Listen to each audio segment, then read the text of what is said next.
have a bit of a boner to pick with YouTube. Over the last couple of years, YouTube has been going through this transitional period where they've Disney-fied the entire platform. So YouTube's been doing a thing where they've been hyping, demonetizing, age gating, and removing our content. People think that that's just a theory. It isn't a theory. We'll show you facts right now. Type in Raka Raka Mortal Kombat into YouTube. You can't find it. There is re-uploads, there is reaction videos with millions of views, but the original video from us is completely hidden. And that's not just for one video, that's for like 20 plus videos from Raka Raka. 20 plus videos. And have a look at this. This is a page where we do skits, and look how much has yellow and red. 70-80% of the videos. Our videos, if you see the original skits, they take months to make. We literally put blood, sweat, and tears into the videos. Every single one. We put everything into it. Financially, physically, everything into the videos. There was even a guy that we met who's really high up in YouTube. We can't say names, but he said, look, we understand there's problems, I'm gonna give you my number.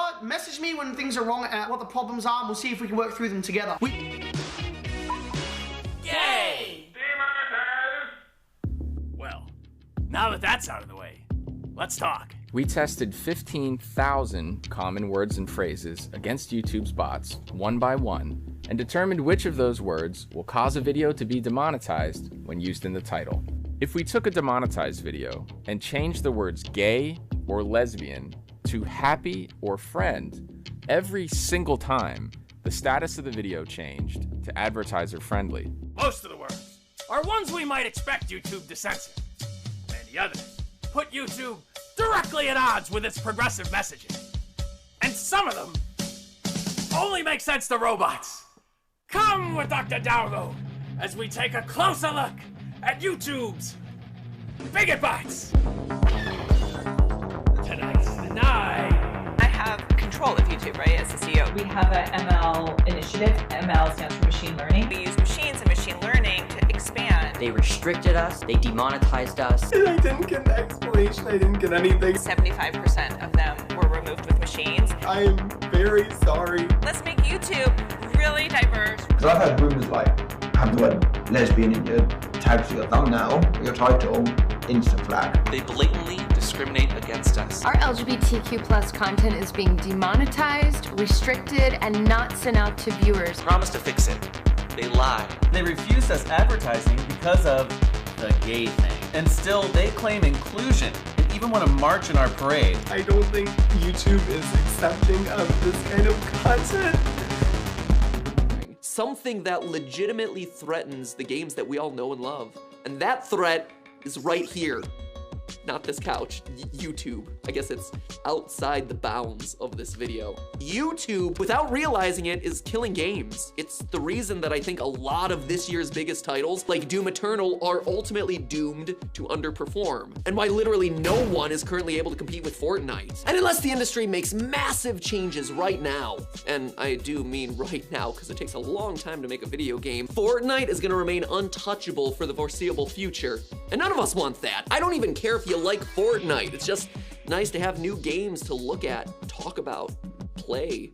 But here's the other thing. In the most ironic twist of them all, Google is actually screwing themselves over in this whole process. So pay attention, games industry, new video game developers, Google themselves, literally anyone who has a favorite franchise that you want to see thrive and succeed, this episode is for you.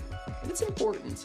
So first, here, I'm just gonna go over the top. First, we need to establish one thing as fact. YouTube is the internet's primary source for gaming content. Now, I know what you're gonna say to me. Now, MatPat, I hear you saying in that sweet, thoughtful, polite way that you always comment, you're just saying this because you're a YouTuber. And, well, yes, I admit I am a YouTuber and I have that bias. The numbers don't have that bias. Green screen, activate.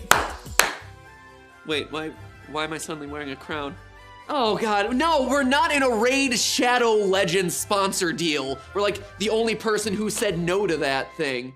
No, JonTron, you stay back. If I'm gonna earn that 50,000 silver, I'm gonna grind for it the way that mobile games intended me to. Let's try this again, shall we? There we go.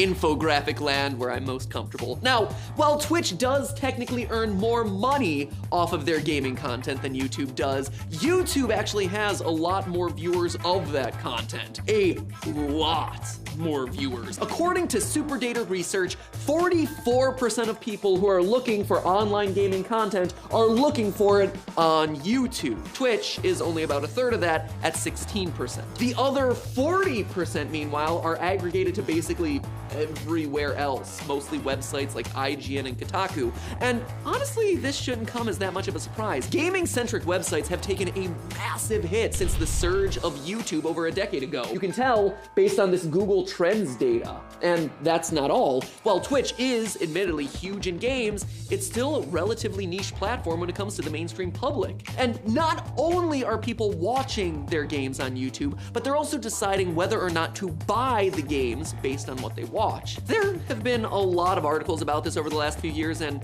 back when our meme lord himself, Felix, was a gamer on YouTube, this actually used to be called the PewDiePie effect. Going way, way back to my video back in, 2014? It was actually all about how trends start on YouTube and trickle out to the masses. I actually talked about the adoption curve, which basically describes how new stuff spreads to everyone online. When large tastemaker channels cover a topic, it then spreads out and trickles down to smaller channels looking to get suggested against them. It then takes off from those smaller creators into the rest of the platform and then eventually into the mainstream public.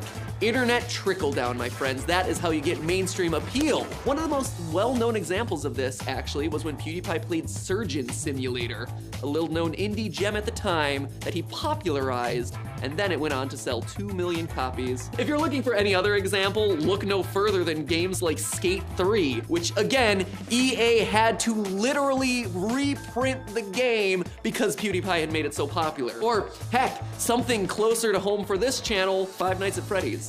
I know, I hate it too. It is everywhere. Or at least it seems like it's everywhere, but it's really not. To people outside of this YouTube bubble, outside of the walls of YouTube, this thing is unheard of.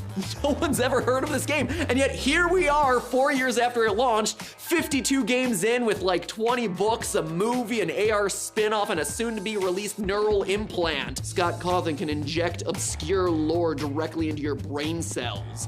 All of it was built on the foundation of YouTube gamers. And these are just the small examples, friends. For a big example, look no further than this behemoth, Minecraft. Yeah, another YouTube darling. I already did a very in-depth analysis of how YouTube made Minecraft successful to the point that it literally broke the systems of YouTube. So definitely check that one out right here. I ask because it's in reverse, because the camera reverses images. Upper right-hand corner. But the long and short of that video was basically that channels like Yogscast and Sky Does Minecraft were making Minecraft videos and raking in views to the tune of 31 billion. 31 billion views. That is so many views! In 2014, Minecraft was the second most searched for term on the platform. Just behind another one you might be familiar with, music. Yup. It's that popular. And it was all based on fan-made videos. This community costing a grand total of $0 marketing dollars. $0 marketing dollars for all this free promotion. And that, my friends, is the power of earned media. Ooh. If this was in a textbook, it would be bolded to tell you gotta pay attention to this word. Now, if you ever want a job in marketing or social media or heck, a lot of industries attached to YouTube, this is gonna be an important concept that gets talked about a lot. So let's make sure that you understand it. The 3 types of media: owned media, paid media, and earned media. Fun fact, for about the first year of me having a job in digital video, I had to fake my way through a lot of conversations about these 3 concepts because I couldn't tell what people were actually saying. It always sounded like yearned media to me. And I'm like, what? Yearned media? That makes no sense. What are you yearning for? Anyway, to make sure that you don't have to fake it the way I did, let's take you through it. It's actually really simple. Owned media is the promotion that you get off of your owned channels, the things that you yourself possess. Your Facebook page, your YouTube channel, your website, whatever it is. Paid media, meanwhile, is the extra promotion that you get when you pay for it, when you pay people. That's everything from commercials on TV to billboards along the street to ads on websites websites are hacked. Paying celebrities or influencers to promote your product. Easy. Owned, paid, and then finally you have earned. Earned media is the holy grail here. It's what you get for free when people just feel inspired to talk about and share what you've done. Websites and videos pitching theories about who dies in an upcoming Marvel movie? Gee, that doesn't relate to me at all, but that is earned media.